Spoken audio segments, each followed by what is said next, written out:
Boa tarde.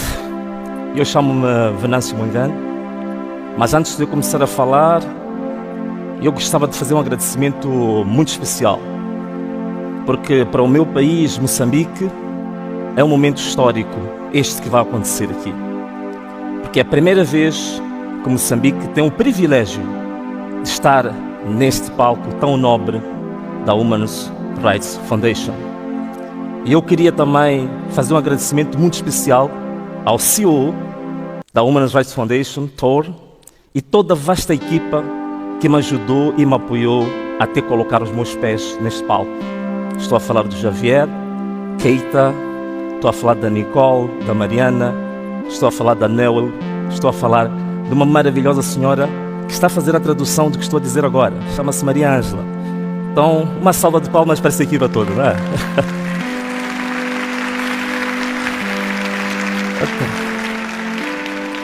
Primeiro queria dizer que eu venho de Moçambique, de uma família da classe média, uma família de muitos filhos. São 9 filhos e eu tenho antes de mim 4 irmãos mais velhos e tenho 4 irmãs mais novas. Então eu estou assim no meio, aquilo que a matemática chama-se de bissetriz. Então eu sempre tive uma tendência de defender as minhas irmãs e de defender as pessoas mais vulneráveis, mais fracas, as crianças, porque na minha zona havia muita tendência de haver intimidação e lutas entre os jovens. Então, para tal, eu comecei a treinar artes marciais. E era exatamente para defender as minhas irmãs mais fraquinhas e defender os jovens, as crianças da zona.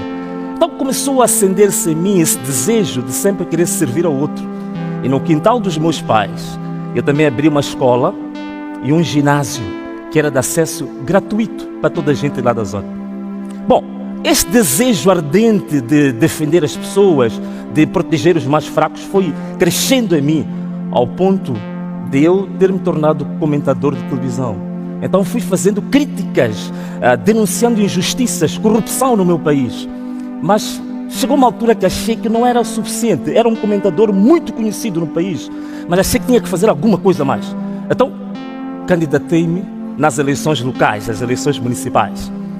E depois, precisamente, há cerca de 12 anos, em 2013, eu faço a minha primeira entrada na vida política ativa.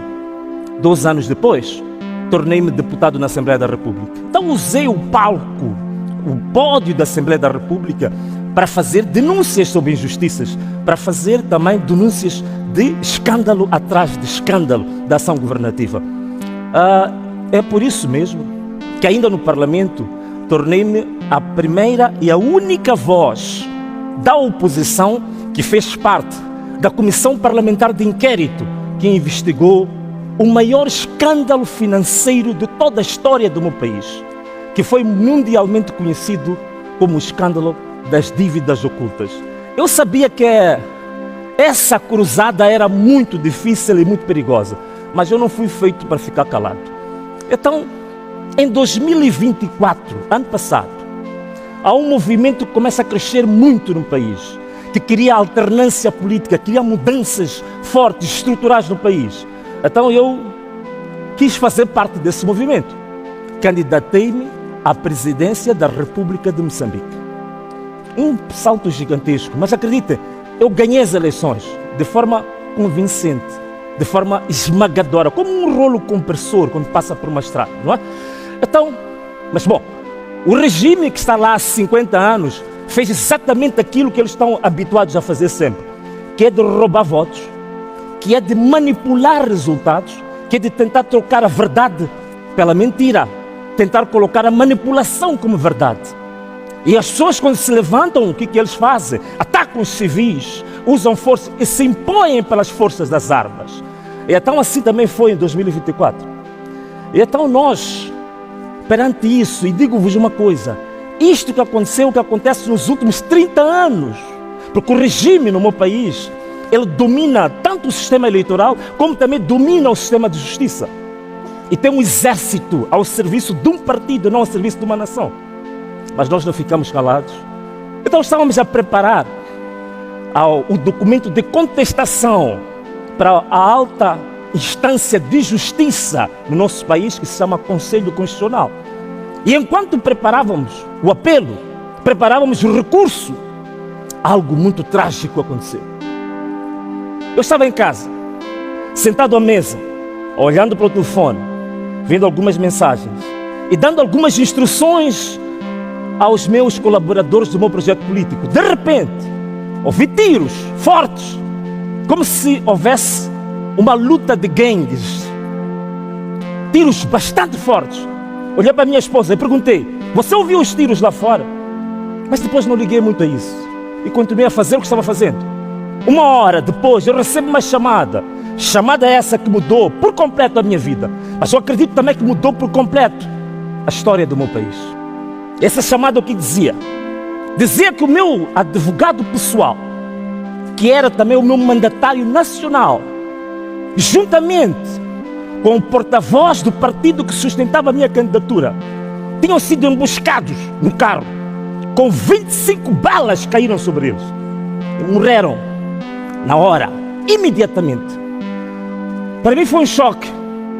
E veio à minha memória momentos em que eu lembro-me do meu irmão que morreu num acidente. Mas este caso não era acidente. Este caso era um caso político e todos sabiam. Então decidi, naquele dia, convocar para 2 dias seguintes uma greve nacional, uma manifestação nacional. Não só por causa do Elvino, não só por causa do Paulo Guambe, mas por causa das centenas de vítimas que têm sido silenciadas sem justiça. E no dia que isso devia acontecer, no dia 21 de outubro, o dia da manifestação nacional, da greve nacional, eles fizeram algo que vai ficar na memória de todos os moçambicanos. Foi o início de uma era altamente sangrenta no nosso país. E também vieram atrás de mim. Sofri nesse dia o meu 4º atentado contra a minha vida. Eu estava a dar entrevistas a jornalistas nacionais e internacionais. Dispararam tanto para mim como para os jornalistas internacionais. E pusemos todos em fuga. Nesse dia eu tive que abandonar o país e fui ao exílio durante 3 meses. Mas o povo levantou-se, o povo foi para as ruas, o povo manifestou-se. E eles usaram uma brutalidade jamais vista contra esse povo desarmado e pacífico. Depois de 5 meses, um lençol de sangue andava pelas capitais de Moçambique. E nós tivemos um saldo tremendo. 400 pessoas foram assassinadas por exigir liberdade, exigir verdade eleitoral, por exigir dignidade. Foram mortas 400 pessoas, das quais algumas delas foram encontradas em valas comuns. Cerca de 2.000 pessoas foram feridas e até hoje, agora que eu falo, muitas delas têm balas dentro do seu próprio corpo. E quando vão para o hospital público, quando sabem que são pessoas que foram feridas durante as manifestações, não lhes dão tratamento.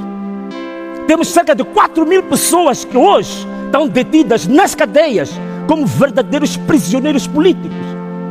A minha mandatária financeira, uma senhora meiga, com uma carreira brilhante no banco, sem nenhuma mácula, uma senhora de idade, já doente, ela também foi detida, Glória Nobre, está nas cadeias agora também. Então é isto que nós temos. O nosso país está a sangrar, o nosso país está a gritar, o nosso país está de luto. E eu vou vos dizer uma coisa. Eu cheguei até este ponto com uma história engraçada na política.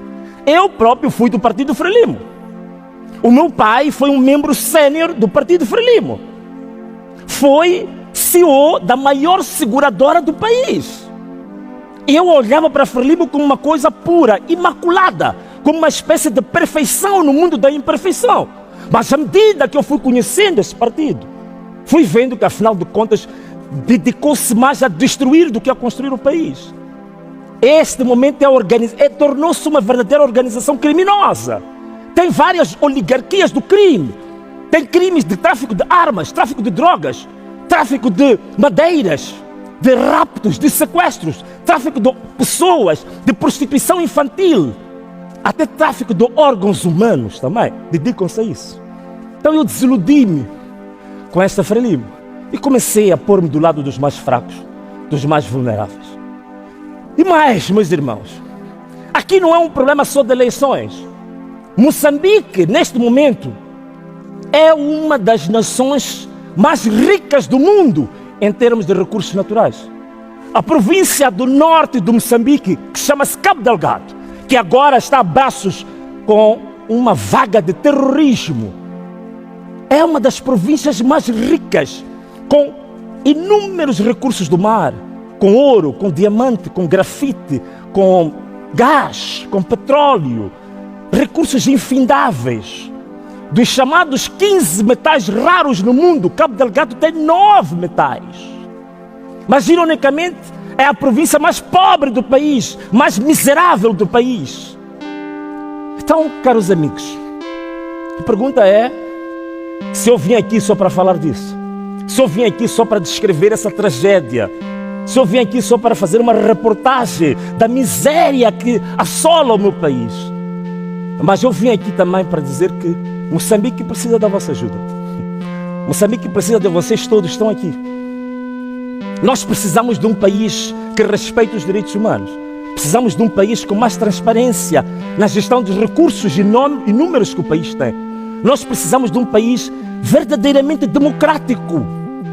Nós precisamos de um país que possa resgatar os valores mais profundos e genuínos da democracia. Mas também, em termos particulares, estou agora a formar um novo projeto político de um partido que chamamos Ana Malala. Estamos à espera agora para ver se o governo autoriza para que esse partido comece a funcionar. E vamos precisar também da vossa ajuda para esse partido, porque até agora é a única voz em Moçambique que ainda resiste a este regime opressor, que já abocanhou tudo, abocanhou a imprensa, abocanhou os meios do Estado, a justiça, até os partidos da oposição foram abocanhados. Então este projeto é um projeto de esperança, o projeto Ana Malala. Então, se é esta esperança que nós queríamos, mas eu sei que muitos de vocês querem bater palmas, mas antes de baterem palmas, queria fazer um pequeno pedido aqui a esta sala magnífica que está cá. Vou fazer um pedido, vou tentar falar em inglês. Vou pedir a todos vocês, se não se importam, para se levantar. Podem se levantar todos? Oh, muito obrigado. Muito obrigado. Olha, essa palavra que está escrita ali, Ana Malala, this word that is written there, Ana Malala, is a word of a local language called Emakwa. It means in Emakwa, enough is enough. This word in my country is a word of hope. And I want you to join me to increase the hope of the Mozambican people. I will count 3. 1, 2, 3. When I say 3, I want you to shout loudly and say 3 times, Ana Malala, Ana Malala, Ana Malala. Let's go. 1, 2, 3. Ana Malala, Ana Malala, Ana Malala. Thank you.